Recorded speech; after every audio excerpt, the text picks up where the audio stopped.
From a Skibbity toilet event that Supercell accidentally leaked in their game files, to a super ability that completely broke the entire game, we're about to look at 16 things Brawl Stars had to remove. Starting with the vertical mode and its terrible controls, where you had to tap to move your brawler. Yes, back in the day, Brawl Stars was played in vertical mode, and there was no joystick to control your brawler. You had to mark the spot you wanted to go. This didn't last long since Supercell said it was unfair for tablet players and switched the game to horizontal.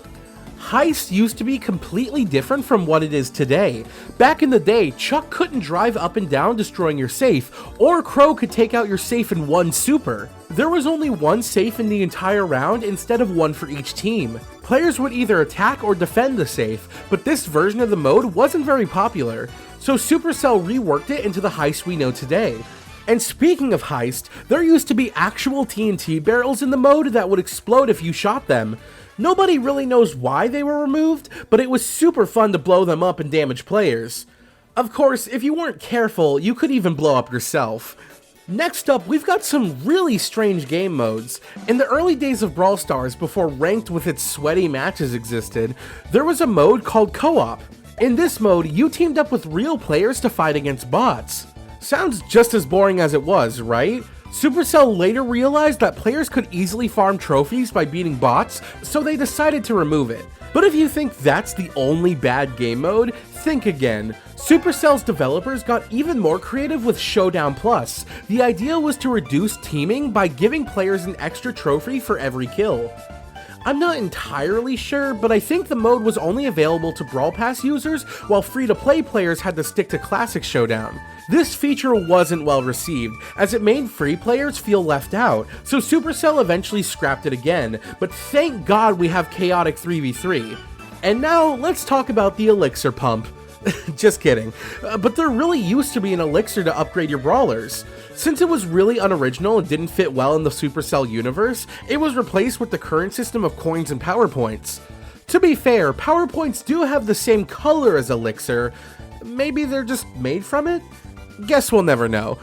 Unlocking brawlers used to be way easier, and you got a clue if you would pull a brawler or just a legendary hypercharge, or even worse, a skin for a brawler you would never even play. There used to be those safes called brawler boxes, which now got replaced with the super slow credit system. Let's be honest, we have to collect credits for months to finally unlock the next brawler. Just like the super magical chest in Clash Royale, the brawl boxes will never be forgotten.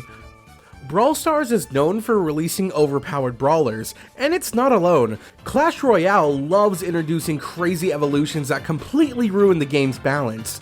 But Daryl? He was on another level before Supercell stepped in. His roll range was absolutely insane, letting players travel across the entire map with just one super. You could roll straight to the other side of the safe and destroy it all by yourself. He was basically Chuck, but as a barrel. Thank God they patched that and added another 100 monthly changes to that brawler. Daryl wasn't the only brawler that made the game unplayable though. Gene was actually one of the most broken brawlers when he first came out. Every time someone used his super, the entire game crashed. And no, it wasn't just the player who used it, the entire lobby would disconnect. Maybe a Supercell intern messed up with coding it? Thankfully, this game-breaking bug was patched within 2 hours, and Gene lost his nuke lobby super. And let's talk about Brawl Ball. You know that moment when you're respawning and the opponent just casually walks the ball into your goal? Well, back in the day, it was even worse. The spawn point of the entire team was placed behind the goal. Players could even hide the ball there and make it nearly impossible to defend. Supercell quickly realized how bad this was and removed it faster than you could respawn. Let's talk about the ticket system, including the golden ticket. It was basically gambling that Supercell introduced to kids to get them hooked early. Tickets weren't just for entering special challenges like today, they were also used to increase the rewards you'd win. The more tickets you invested before entering the game, the more reward you'd get. But there's a catch. If you lost, you'd lose everything.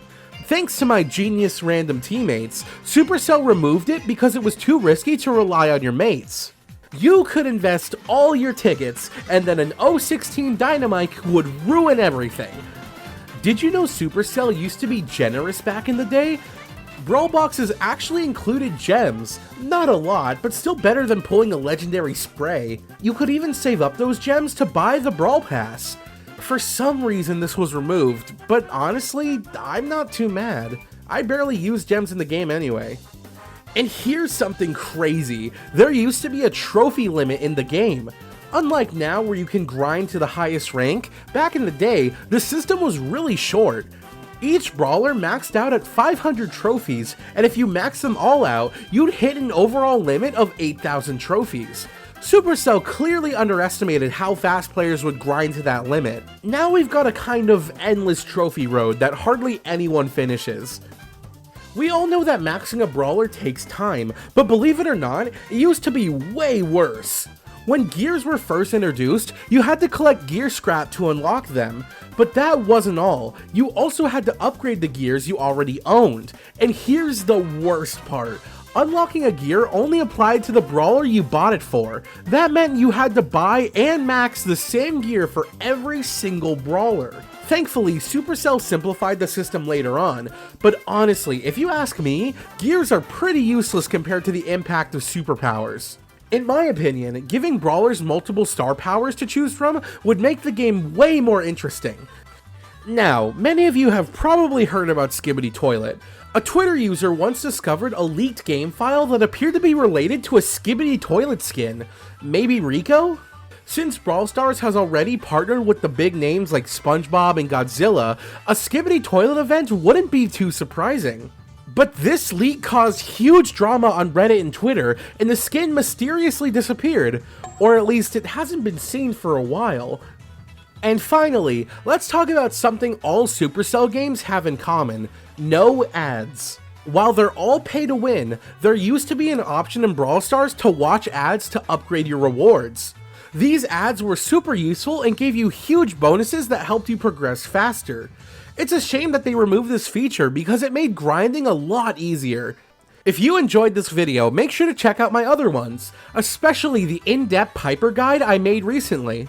Thanks for watching and have an awesome day, and don't forget to subscribe for more free content.